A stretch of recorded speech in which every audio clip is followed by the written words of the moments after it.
এটা শেখ হাসিনা দেশে ফিরবে তাই এটা আমরাও শুনলাম যে কোথায় না সাক্ষাৎকার দিয়েছে রয়টার্সে।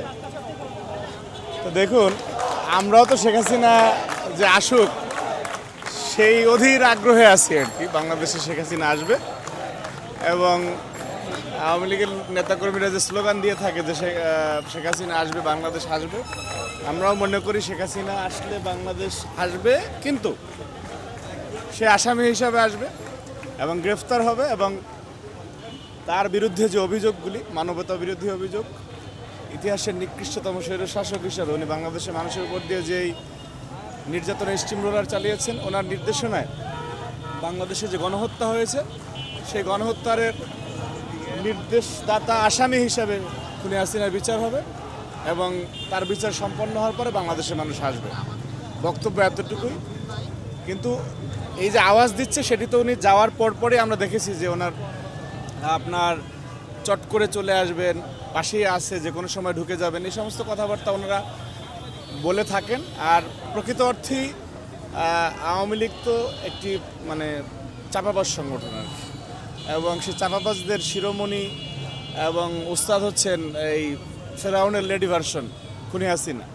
সুতরাং এই যে আল্লাহ যে ফেরাউনকে ডুবাইছে, কিন্তু কিছু মানুষ যুগে যুগে ফেরাউনের পদঙ্ক অনুসরণ করে এবং সেই পদঙ্ক অনুসরণ করা একজন ব্যক্তি হচ্ছে খুনি হাসিনা।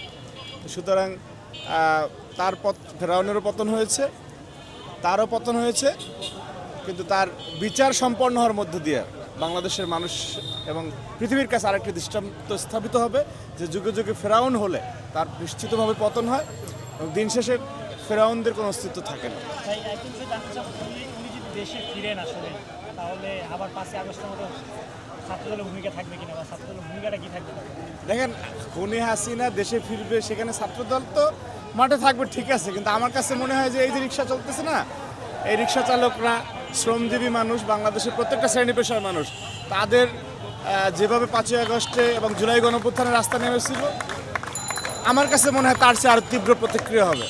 কারণ মানুষের একটি যে ক্ষোভ রয়ে গিয়েছে, তাদের সন্তানদেরকে হত্যা করা, তাদের উপরে যে দীর্ঘ সময়ের নিপীড়ন চালিয়েছে, জুলুম চালিয়েছে, সেই মানুষ সেই দুঃসহ স্মৃতি ভুলে যায় না। আমার কাছে মনে হয় যে জাতীয়তাবাদী ছাত্রদল গণতন্ত্রের অতন্ত্র প্রহরী হিসেবে যেভাবে দীর্ঘ 17 বছর রাস্তায় ছিল, খুনি হাসিনার এবং ফ্যাসিস্ট আওয়ামী লীগ প্রতিরোধে থাকবে, কিন্তু সাধারণ মানুষও স্বতঃস্ফূর্তভাবে সে হাসিনার বিচারের দাবিতে রাস্তা নেমে আসবে, এ বিষয়ে কোনো সন্দেহ নেই।